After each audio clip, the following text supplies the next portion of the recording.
Hey Journey family, I am here with Rachel Pauls, director of Journey Kids, and wanted to take some time to introduce her to you, make sure that you have an opportunity to get to know her. She's been doing the role now since May, but it's been a crazy season. We'll talk about that in just a minute. So this is kind of first opportunity to spend some time letting her introduce herself and also talk about vision for the ministry. And so hopefully you leave here with some things to pray about and consider how you could step in. So why don't you start with just pretend they've never met you and tell them who you are and kind of how you got here. What were you doing before all of that? Okay, so I'm Rachel Pauls. I have 3 little girls, Mabry who's 6, Madison who's almost 3, and Macy who's 15 months.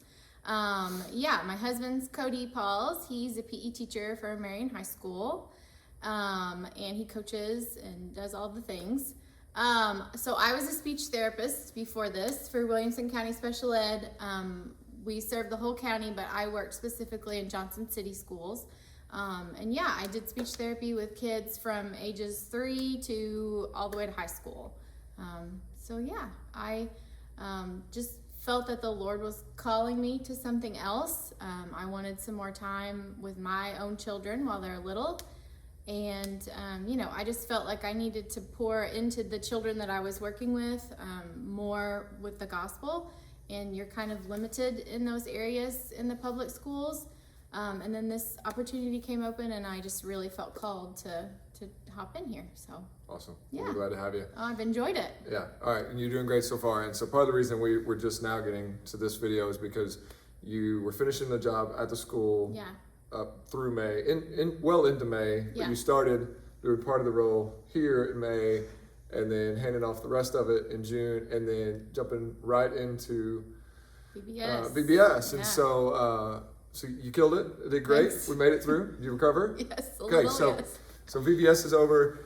So now you're really settling into the normal kind of rhythm of this ministry. Mm-hmm. And one of the things that I loved hearing from you when we were interviewing you was kind of your heart and your vision for ways to serve the church. And so with Journey Kids Ministry, I think it's always important to remind people. We say it, but like knowing that this is not just childcare. Like we're not just trying to staff rooms so that parents can go to church without interruptions. Like this is ministry, and then on the other side of that, we're not trying to disciple your kids. We're not trying to be the outsourcing of discipleship. Right. We really want to partner with parents. We want to come alongside and resource and partner with parents as you all disciple your kids. And so you had some great, ideas and vision for how to do that. And so again, step 1 was just kind of plan VBS and get through that. So step 2, now you're coming into the fall season and looking at staffing rooms and already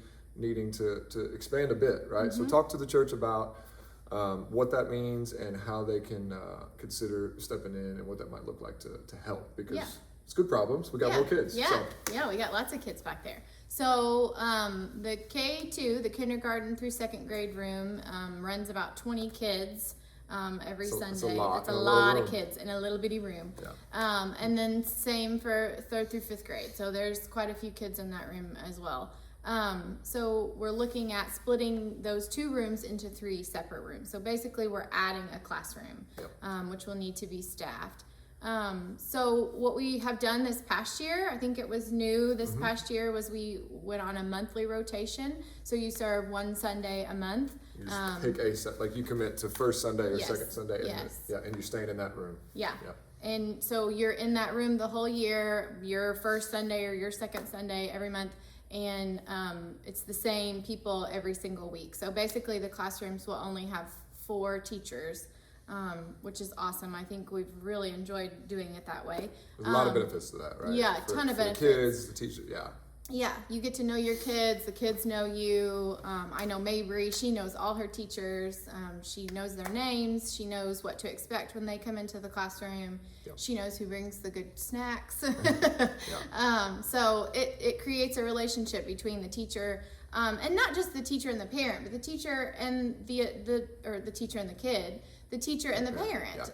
You get to learn and trust those adults that are working with your kids. So that's a cool thing too. Yeah, I think it was a huge win last year when we went to that. So if you're not familiar, before it was just kind of like, we plug people in wherever, and there wasn't a lot of consistency. And so last year we asked people to commit to a room once a month, and so it was great. And then that team, like, that's the pre-K team or the infant room team, and you just communicate with one another if you need to switch. And so I think that was a huge win. I think we saw a big increase in the quality of ministry that was happening because of the reasons you mentioned. And that's important for any kid if they're going to actually grow in trust and those sorts of things, to have consistency and to be able to know and build relationships. But especially when we talk a lot about kiddos from hard places and foster care and adoption, and those kiddos are far more.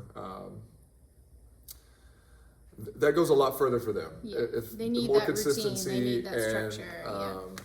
relationship, the more that's rotating, the harder it is for them to connect. So it's a huge win for our church in a lot of ways. And so we asked those folks to commit last year from, I think, September to May or August to May. And so that was a huge win. This summer we've been plugging in more volunteers and kind of had to back off a bit. So we're looking to ramp back into another year of commitment with the same rotation, with the same, quality of service.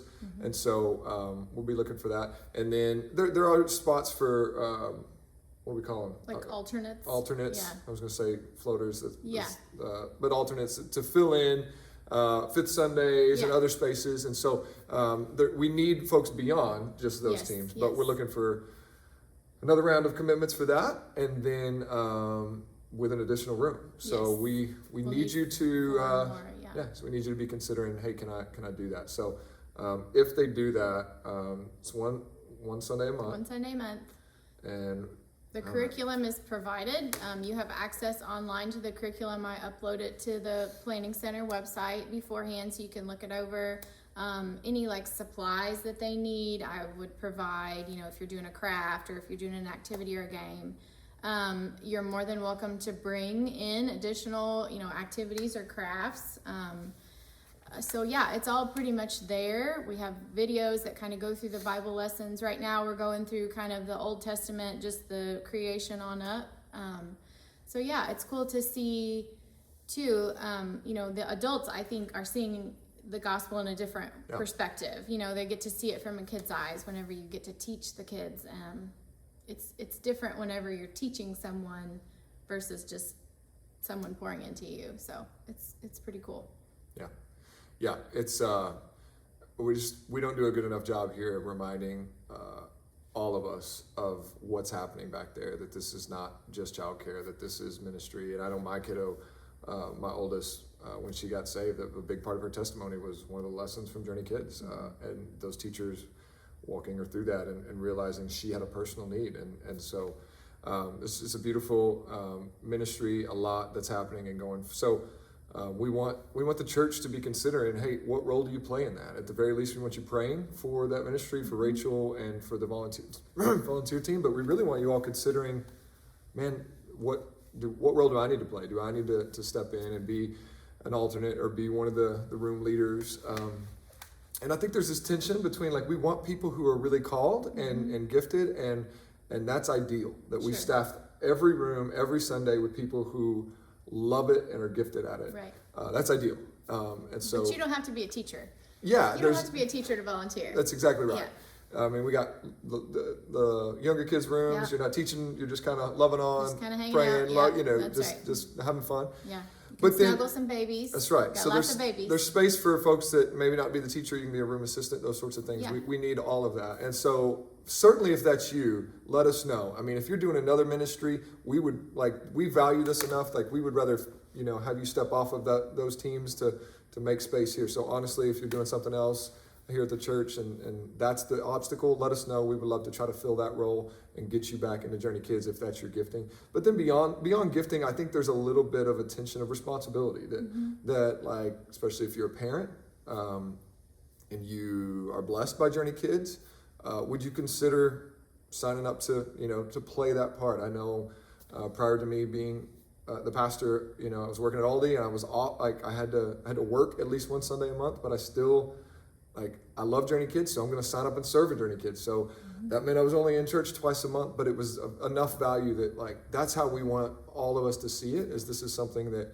is it's not a chore, but it's a privilege and a responsibility. And so, yeah, would you just consider praying about and at least asking some questions and consider stepping into this ministry and serving this year and finding out what that would look like. So anything else that would be helpful for them to think through? No, I mean, the biggest thing as far as splitting the classes, hopefully that helps the volunteers. That's right. 20 kids is a lot of kids, Yeah. a lot of kindergartners.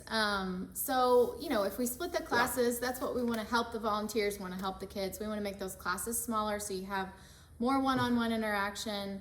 You're able to disciple those kids. You're not just crowd control. Right. So yeah, that's hopefully a benefit. So if you quit because it was chaos, consider coming back and helping us. We're trying to help you. We're going to try to reduce the chaos. That's right. a good point. Yeah, I'm yes. glad you brought that up. Yeah. So yeah, we just prayerfully consider. If you have concerns about the class size, or you feel you're not equipped to do that, have a conversation with me. I promise I can support you. I can try and help you the best that I can. We can get teams together. Like if we have 2 people that are kind of not sure, we won't put you with a high school kid. We'll put maybe 2 adults together so that you can kind of help each other. We can make it work. Cool. So they can say hi, ask you questions on Sunday morning. Yeah, absolutely. We'll attach your email here below the video. You can hit her up that way. And so again, we would rather you talk it through and process rather than being unsure and staying silent. So thanks for listening. We're excited to have Rachel cover your prayers as she leans further into this ministry. We're looking forward to there's kind of project 3 after you kind of get this staff. We're going to be looking at one of the things I loved hearing from you is want to try to resource families even more for at-home conversations and stuff. And so we'll hopefully be talking more about that in the fall after we kind of get through this project of getting those rooms staffed. And so pray for her, encourage her and Cody and the girls as they are part of our team now, and they consider your role. So thanks for listening, and we look forward to hearing from you.